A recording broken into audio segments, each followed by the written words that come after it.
Hi everyone and welcome to another video. So today is a continuation of motion in a straight line, and today we're going to look at motion in a straight line that involves one particle. Alright, let's get into today's video. Alright, so in this next part let's look at linear motion involving one particle. So this either means one car, one bicycle, or one motorcycle. So something like that for you to just remember. Alright, so consider a body moving with uniform acceleration a between 2 points x and y in time t. If u is the initial velocity at the point x and v is the final velocity at the point y, the equations of motion can be derived as follows. So let's sketch that.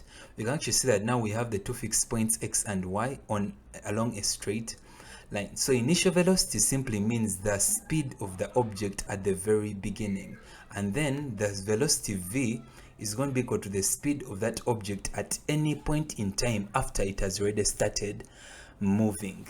Now what happens here is this can also either be equal to 0 or any value, as we shall see. Alright, so now the time taken is t, and then s is going to represent the distance covered. So to find the first equation of motion, we're going to first have to remember something. So remember that acceleration is equal to change in velocity over time taken. Now in this example we can see that to find change in velocity we can actually say that it's the same as v minus u, and then time taken is equal to t, and then we can say that a is going to be equal to v minus u over t. So now when we cross multiply you can see that we have at being equal to v minus u. So when we make v the subject we can say that v is going to be equal to u plus a t, and this is going to be our first equation of motion, and that's how we derive it. Alright, so how about the second equation of motion? So we remember that average velocity is equal to total displacement over total time, just as we've explained before. And then now we're going to present our displacement with capital S, and then total time is going to be equal to t. But also average velocity can also mean the average of the two different speeds that are given, so the average of v plus u. So to find the average we have v plus u over 2. So now the two of these are similar, so we can equate them. So we can say that s over t is equal to v plus u over 2. So but we remember from that first equation of motion that v is also equal to u plus a t, so we can substitute that for the values of v. So therefore we'll have an equation that looks like that. So when we add the u's together we have 2u plus at over 2, and then when we make s the subject we end up having 2ut plus at squared over 2. So now if we separate the 2 in between the two different numerators we end up having s being equal to ut plus a half at squared, and this shall be our equation 2, and this is our second equation of motion. Alright, how about the third equation of motion? We know that s is equal to average velocity over time. So s, which is basically representing a distance, is equal to average velocity times time. Of course average velocity basically means speed and times time. So this is what we have. So substituting in the value, so remember that average velocity can be the average of v plus u over 2, so we can substitute that in there. So when you open those brackets, actually before we do that, remember that t is going to be equal to v minus u over a. Now where did you get this from? Remember the equation where we said acceleration is going to be equal to change in velocity over time. So now in this case we made time the subject, and then acceleration became the denominator being divided. So you end up having t being equal to v minus u over a. So when you substitute the value of t in, we end up having an equation like that. So when you open the brackets and multiply, we end up having v squared minus u squared over 2a. So when we make v squared the subject, we end up having v squared is equal to u squared plus 2as, and this is going to be our third equation of motion. So in summary, these are the three equations of motion that we've actually derived. Now these are the key to solving all the different numbers we're going to have in this section. So I basically encourage you to memorize them. These are going to be the most useful tool when it comes to linear motion. Alright, let's look at some examples. So this is going to be question number 1. So question number 1, we're being asked to show that the final velocity v of a body which starts with an initial velocity u and moves with the uniform acceleration a, hence covering a distance x. So now the distance here has been given as x, is given by v is equal to u squared plus 2ax to the power half. And then find the part 2 says find the value of x above if v is 30 meters per second, u is 10 meters per second, and a is 5 meters per second squared. So let's work this out. We can actually see that initial velocity is u, final velocity is v, and then the displacement or the distance is x, and the acceleration is a. So from the knowledge that speed is equal to distance over time, we can actually start to work on this, because we're being asked to show that the final velocity is equal to that. So let's deal with speed being equal to distance over time. So we know that also when we cross multiply, we'll end up having distance being equal to average speed times time when we make distance the subject. But we can actually see that x, which is now going to be equal to represent the distance, and then v plus u over 2 is now representing the average speed or average velocity. That's why we have v plus u over 2 times t, which is the time. So now we remember that t also is equal to v minus u over a, from the knowledge that acceleration is change in velocity over time. So now we've made time the subject. So when you substitute that inside there and open brackets, we end up having so we end up having 2ax, when you cross multiply, we end up having 2ax being equal to v squared minus u squared. So v squared is equal to u squared plus 2ax. And of course, to find v, we end up having to find the square root of both sides by rooting both sides. And then you can definitely see that v is equal to u squared plus 2ax to the power a half. And basically, we've proved part 1. Now, let's deal with part 2. So we want us to find the value of x above if v is 30 meters per second, u is 10 meters per second, and a is 5 meters per second. So from what we've just derived, we can see that u is 10, v is 30, and a is 5 meters per second squared. Now, x is what we're looking for. So you can basically use the equation that we've actually just derived. So we've just seen that v squared is equal to u squared plus 2ax. So we can actually again make v squared we can make x the subject. So in make x the subject, this is what we end up having. Now we want to find the value of x. So x is 30 squared minus 10 squared over 2 times 5. And therefore x shall be equal to 80 meters. And that is what they wanted in the question. So in question number 2, we're being told that a car is initially at rest at point O. The car moves away from O in a straight line, accelerating at 4 meters per second squared. So find how far the car moves from O after 2 seconds, the velocity of the car after 3 seconds, and how far the car has traveled in the 3rd second. Now in this question, we are basically going to be using those 3 equations of motion that we've actually basically been given. Now we shall only use them as necessity needs us. So now we can see that we have u being 0 meters per second. And why is that? It is because the car is starting from rest. So that means the initial velocity is 0 because the car was at rest. And then we can see that the acceleration is 4 meters per second squared. Now, in part 1, we're being told that we're being asked how far the car moves from O after 2 seconds. So now the time is 2 seconds. So as you can see, time has been given as 2 seconds. Now the challenge with this question is we know initial velocity, we know acceleration, and we know time, but we do not know the final velocity.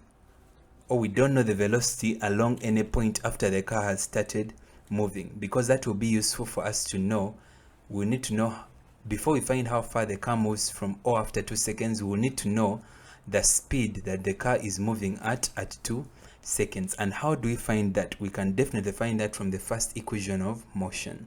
Remember that v is going to be equal to u plus at. So substituting in the values, we end up having v as 8 meters per second. So now we know what v is. We know that now that the speed at 2 seconds is 8 meters per second. So now that we know that the speed that the car was moving at that point in time, now we can find the distance that the car had moved after 2 seconds. So now we need an equation of motion that actually has the s value. and it has, and then one where we know that we know the unknown values already. So now we know what v is, we know what u is, we even know what acceleration is. So now it makes more sense to use the third equation of motion. So remember that v squared is equal to u squared plus 2as was our third equation of motion. So substituting in the values, before we do that, let's make s the subject, and then we can substitute in the values that we know, and then we shall get s as 8 meters. So therefore the car was moving from O to and therefore the car moved 8 meters after 2 seconds. Then let's move on to part 2. So in part 2, we're being asked to find the velocity of the car after 3 seconds. So how do we do that? Now that is also going to be easier from the first equation of motion. Now that is basically the v value after 3 seconds. So that means the first equation of motion is going to help us find that, because we know what the time is. The time now is going to be equal to 3 seconds.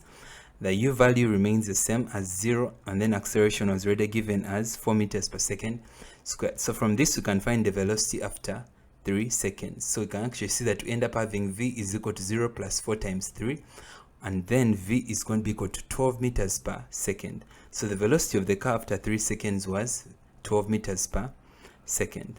Now moving on to part 3, we're being asked find how far the car has traveled in the 3rd second. So now we're interested in the distance. So we know the speed after 3 seconds is equal to 12 meters per second. So now we're interested in the distance. So now we're again going to use that third equation of motion. Now third equation of motion, we're going to substitute in the v value after 3 seconds, which is 12, and then we're going to substitute in the u value, which remains 0, and the acceleration remains 4. So making s the subject, we end up having that, and then we now have 12 squared minus 0 squared over 2 times 4. Now the s value is going to be equal to 18 meters. So therefore the car has now traveled 18 meters after 3 seconds, and that's the answer they wanted. Alright, let's move on to another question. So in this next question, we're being told A, B, and C are points on a straight road such that AB is equal to BC is equal to 20 meters. A cycle is moving with uniform acceleration, passes A, and then notices that it takes him 10 seconds and 15 seconds to travel between A and B, and then A, C respectively. So that means it takes him 10 seconds to move from A to B, and then 15 seconds to move from A to C.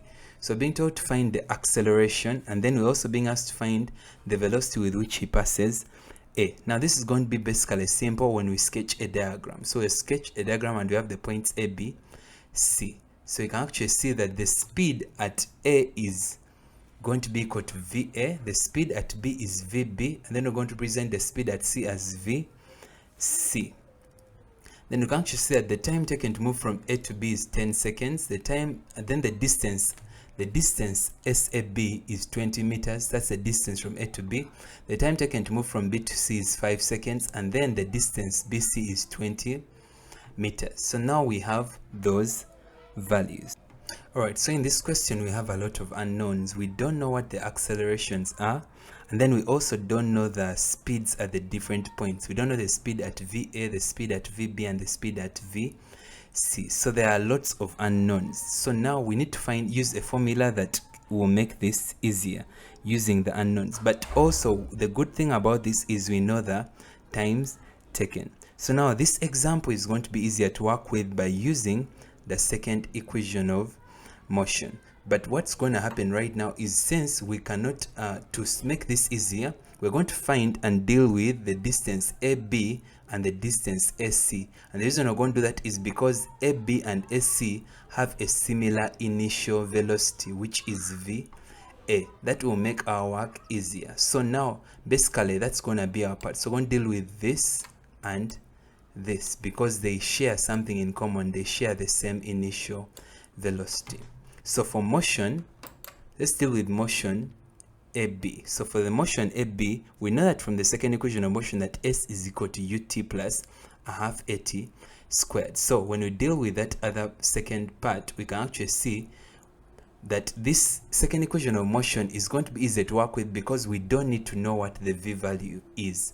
So that's why we actually basically using it, because we don't know any v value. So you can actually see that when it comes to motion AB, the initial velocity is VA. We can actually see that the time to move from A to B is t. That's what's going to be our t value, and that is 10. Then the distance AB is 20. And then you can actually see that the acceleration remains a, and that is unknown. And obviously the time is t squared. That means we're squaring the t, which is 10, and that is going to be equal to 100. 100 times a half is going to be equal to 100 over 2. So when you simplify that, we end up having 20 being equal to 10 VA plus 50 A. And then you can actually see that we end up having V, when you make VA the subject, VA shall be equal to 2 minus 5A. And that's going to be our equation 1. Alright, let's deal with motion AC. Alright, so now we know that the distance A to C is definitely going to be equal to A, the distance AB plus the distance BC, which is 20 plus 20, which is 40. And then the time taken to move from A to C, we've been told that it takes him 15 seconds to move from A to C. So that's why we have 15 right there. Then here 15 squared is equal to 225. So we have 225 times a half, which is equal to 225 over 2. So when we make VA the subject, we end up having VA being equal to 2.67 minus 7.5A. And why is that? It's because we've divided everything by 15, and that's why we end up having that. And that's going to be our equation 2. So now we have two different equations for VA. Now this is going to be easy to work out, because now we can simply equate the two equations because they all represent the velocity VA. So equating equation 1 and equation 2, we can actually see that we have 2 minus 5A being equal to 2.67 minus 7.5A. And then when we rearrange these, put values of acceleration together and values without acceleration together. So we end up having that. So 2 minus 2.67 is negative 0.67, and then 5A minus 7.5A is negative 2.5A. So making A the subject, we can actually say the negatives cancel, and we end up having acceleration being 0.268 meters per second squared. And that is what they wanted in part 1. So in part 2, we're being told to find the velocity with which he passes A. So that means they want us to find what VA is. And we can definitely find VA by substituting the value of acceleration into either equation 1 or equation 2. So let's use equation 1. So in equation 1, we know that VA is equal to 2 minus 5A, but we know what A is, so we end up having VA being equal to 2 minus 5 times 0.268.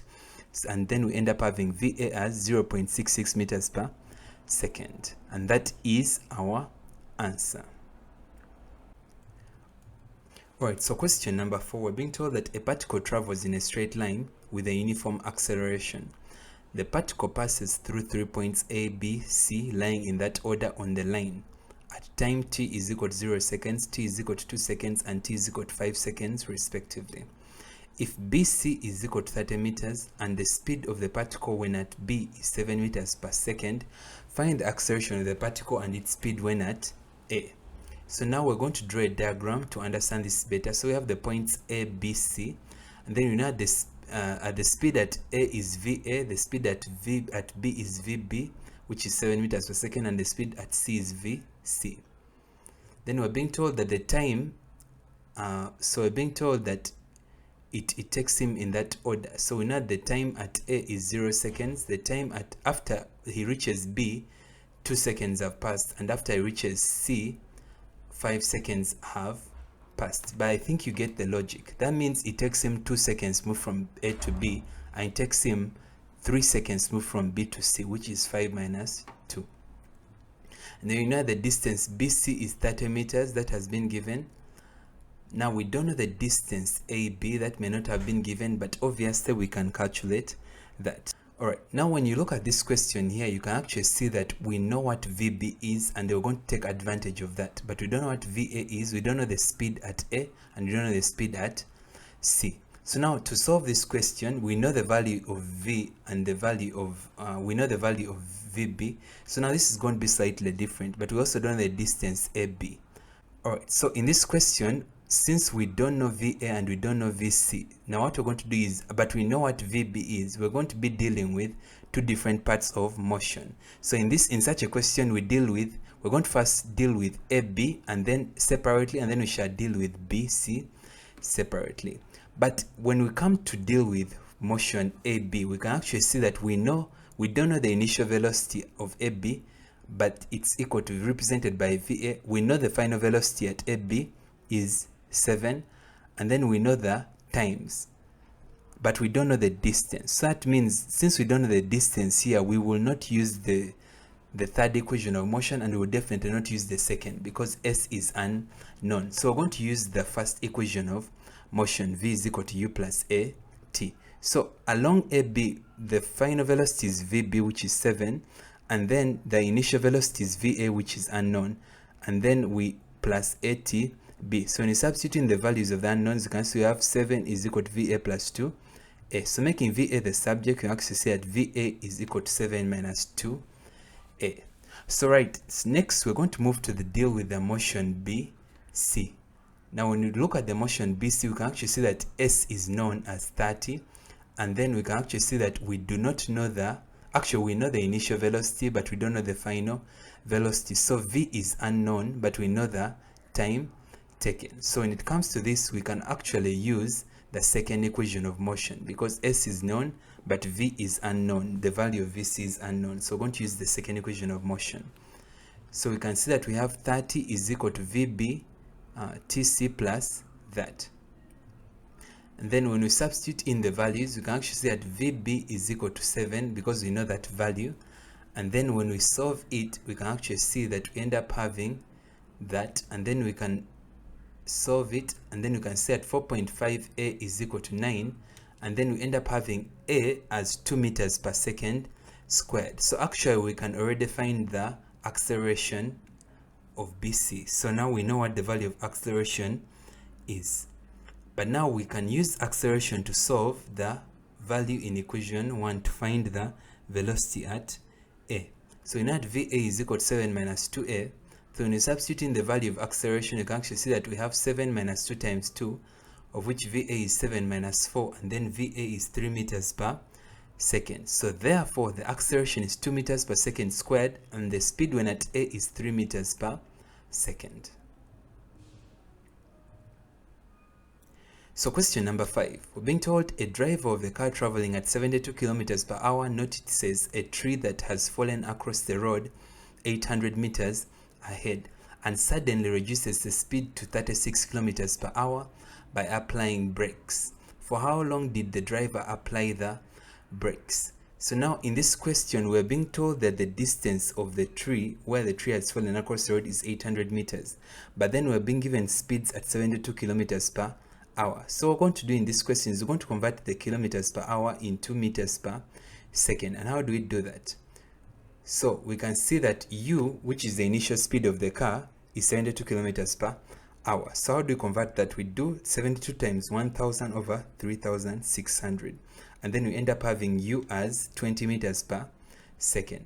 And then the final velocity of the car is 36 kilometers per hour. That is the velocity at any point later on after the car already started. So we end up having 36 times 1000 over 3600, and that is equal to 10 meters per second.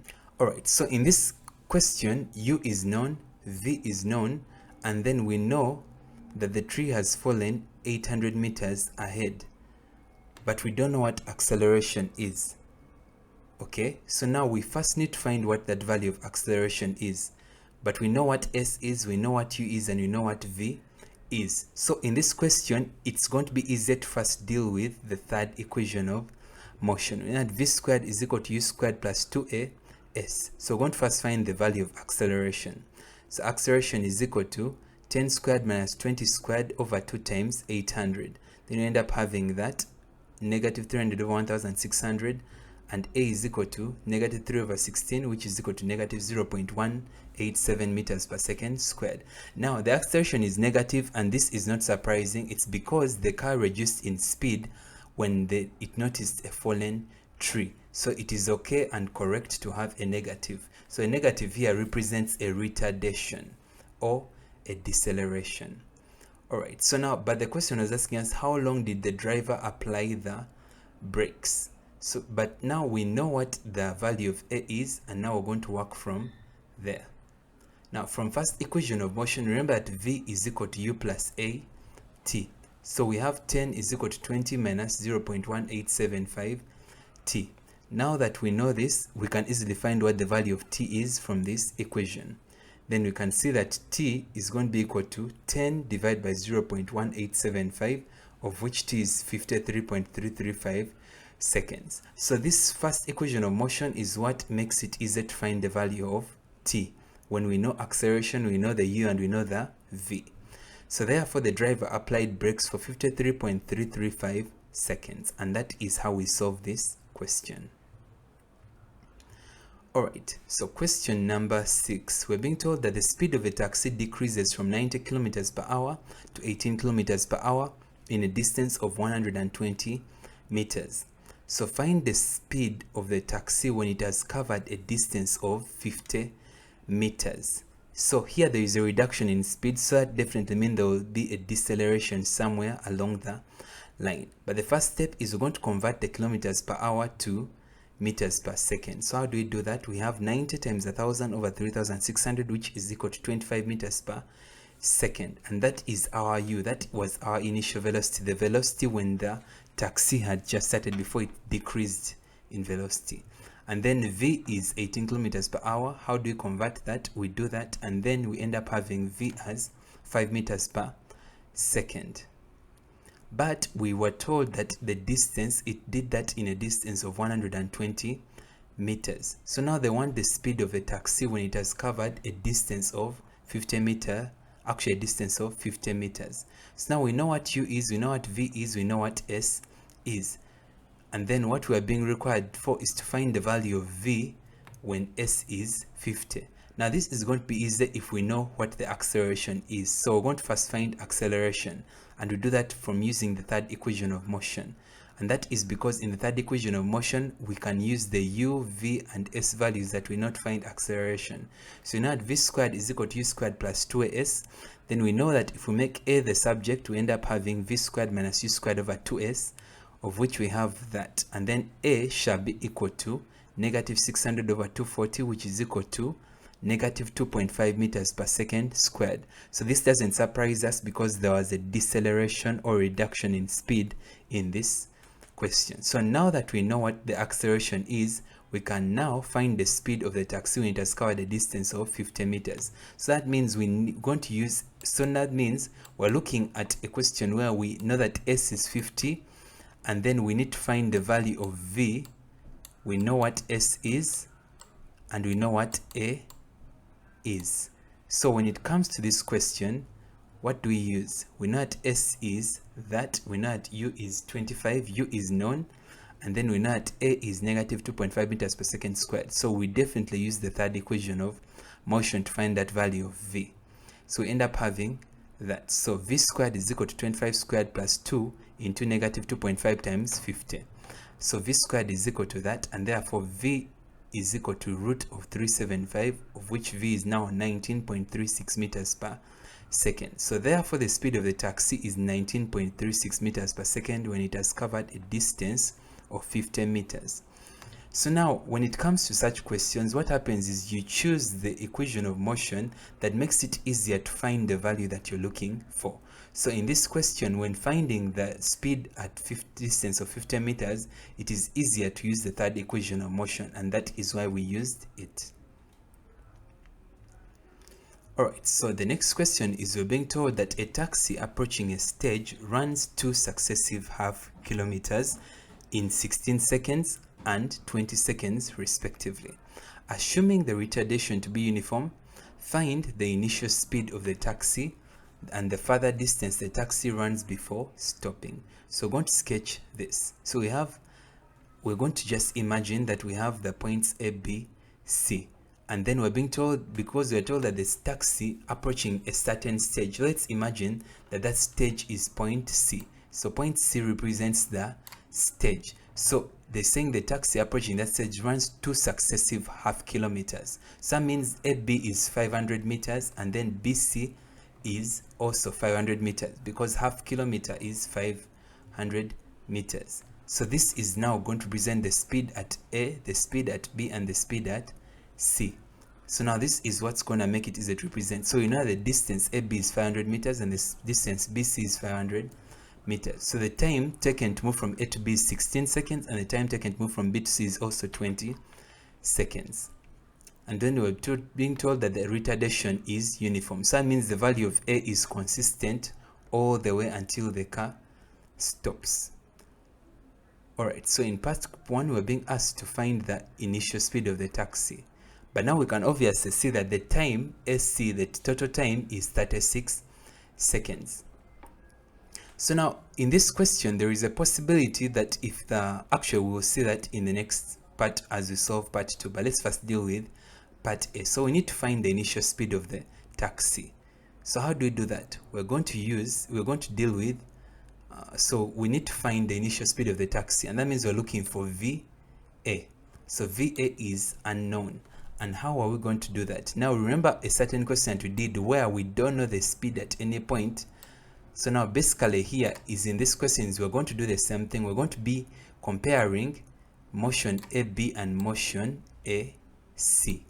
That's what we're going to do. So for motion AB, we can actually see that S is known, T is known, but we don't know what U is, and it's what we're looking for, and we also don't know what V is. So this is going to be easy to work with if we use the second equation of motion. So from S is equal to UT plus half AT squared.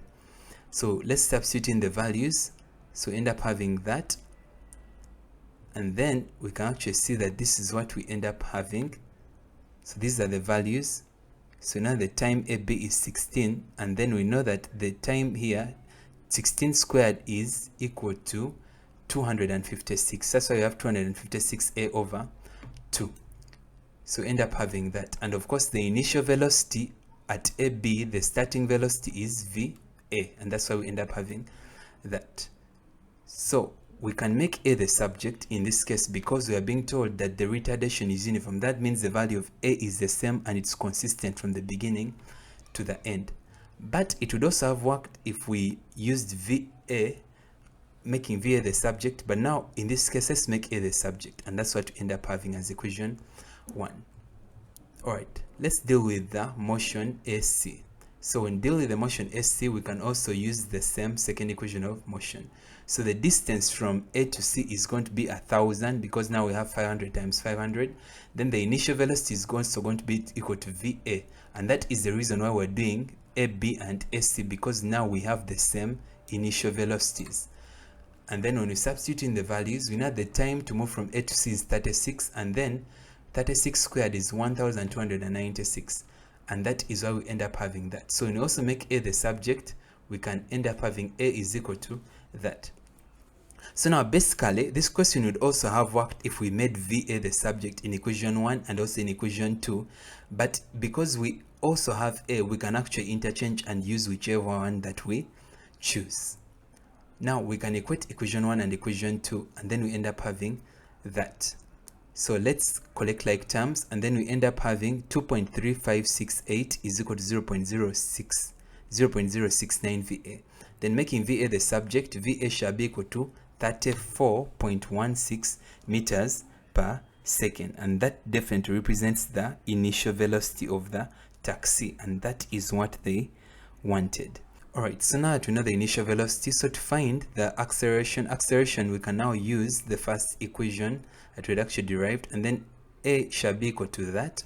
Then A is equal to negative 0.37 meters per second squared, and that is because there was actually a deceleration involved.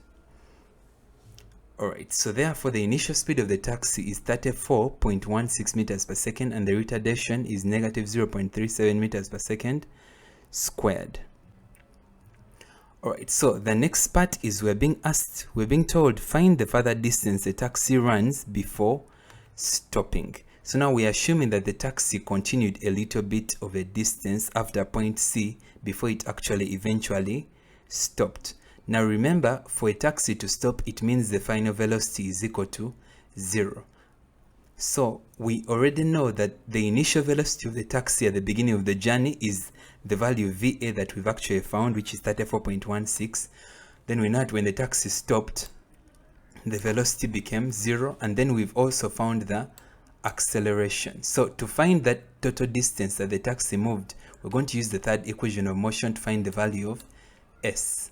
So now substituting in the values, we can actually see that we end up having that. Then when we make so we end up having 0.754s is equal to that, and then making s a subject, s is 1166.9 divided by 0.74, which is equal to that. So s is 1576.9 meters. But in the question, we were told that the taxi moved 2 successive kilometers. So that means that the further distance that the taxi moved was the extra. So now we can calculate the further distance by simply subtracting off of 1576.9 meters, and therefore the further distance is 576 meters, and that is the answer. So therefore the taxi moved a further distance of 576 meters.